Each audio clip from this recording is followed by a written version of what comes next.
Le prochain orateur, c'est Monsieur David Basile du Haïti, ministre du ministère de l'Intérieur du gouvernement d'Haïti. Monsieur Basile, vous avez la parole.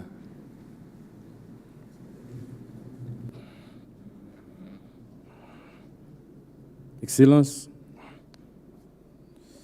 Mesdames, Messieurs les délégués, je suis honoré de prendre la parole au nom du peuple et du gouvernement haïtien à cette 4e session de la plateforme mondiale sur la réduction des risques de catastrophes. Je remercie Madame Wallström d'avoir fait une place particulière pour Haïti au sein de cette prestigieuse assemblée. Mesdames, Messieurs, depuis 15 ans, Haïti a fait face à plusieurs catastrophes naturelles d'importance, cyclones et tremblements de terre qui ont fait régresser son PIB, compromis son taux de croissance et sapé ses efforts de développement. Cette année encore, les saisons agricoles sont fortement perturbées et les perspectives de récolte menacées par les retombées de la tempête tropicale Isaac, de l'ouragan Sandy et d'une longue période de sécheresse qui ont frappé le pays l'année dernière. Nous avons eu, au cours des dernières semaines, des moments critiques du point de vue de la sécurité alimentaire. Ces différentes catastrophes ont souligné avec beaucoup de sévérité l'extrême vulnérabilité du territoire haïtien, la détérioration de son environnement, la faiblesse de ses politiques d'aménagement du territoire, son équipement collectif peu important et peu protégé. Ces difficultés à apporter des réponses en proportion avec l'ampleur des événements. Lorsque Haïti a validé le cadre d'action de Hyogo en 2005, elle ne savait pas qu'elle se donnait des outils pour affronter des cycles naturels de plus en plus déréglés et qu'elle allait connaître la pire catastrophe de son histoire. Nous avons pu apprécier au fil des ans et des événements à quel point il était important d'avoir un système national de gestion des risques, des désastres, pouvant prendre en charge le risque cyclonique. Un réseau de surveillance sismique a été mis en place. Une campagne sur la prévention des tsunamis et des séismes a été déployée sur tout le territoire national et particulièrement la zone la plus menacée, la façade maritime nord du pays.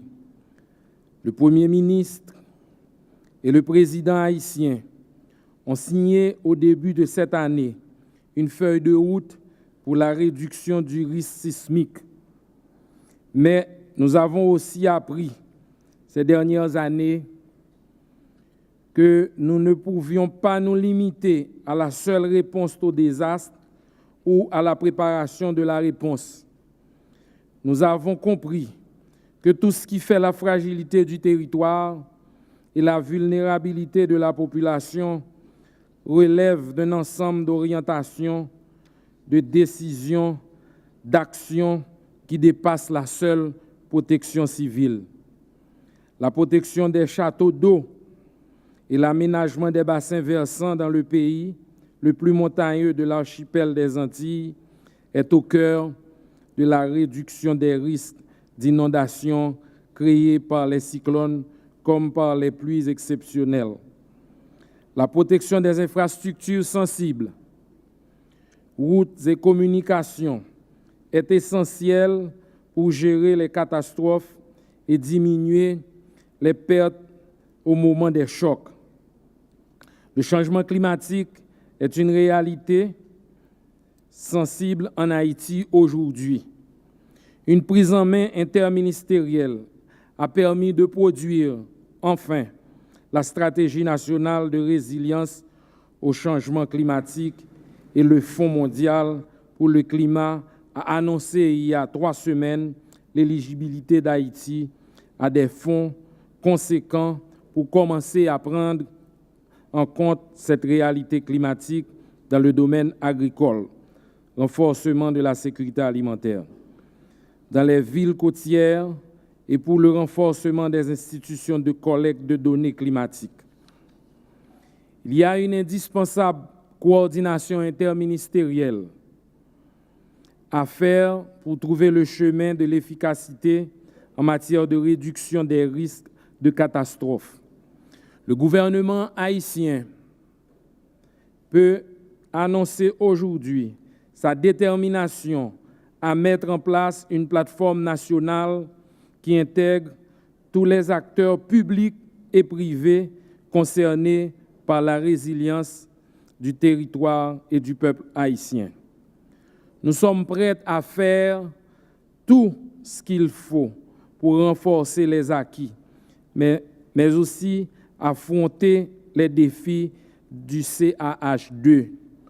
Un territoire aussi fragile que le nôtre demande une vraie intégration des risques naturels et du changement climatique dans la définition des politiques sectorielles de l'amélioration de la capacité de réponse du pays.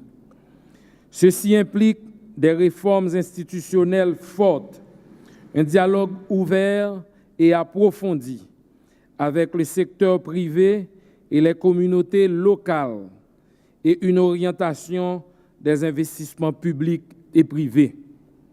Beaucoup reste encore à faire et le gouvernement haïtien en est pleinement conscient. Il veut établir, créer ce leadership indispensable pour une vraie politique de réduction des risques de désastre. Il veut s'appuyer sur tous les acteurs de la communauté internationale pour définir ses priorités dans le domaine et les modalités de concrétisation de ses choix. Il veut renforcer ses liens régionaux avec les pays qui partagent les mêmes risques. L'appui de la plateforme mondiale sera un atout important pour que cette volonté politique se traduise en actes qui permettent une meilleure protection des vies et des biens en Haïti. Je vous remercie. Monsieur le représentant du gouvernement d'Haïti, je vous remercie de votre intervention.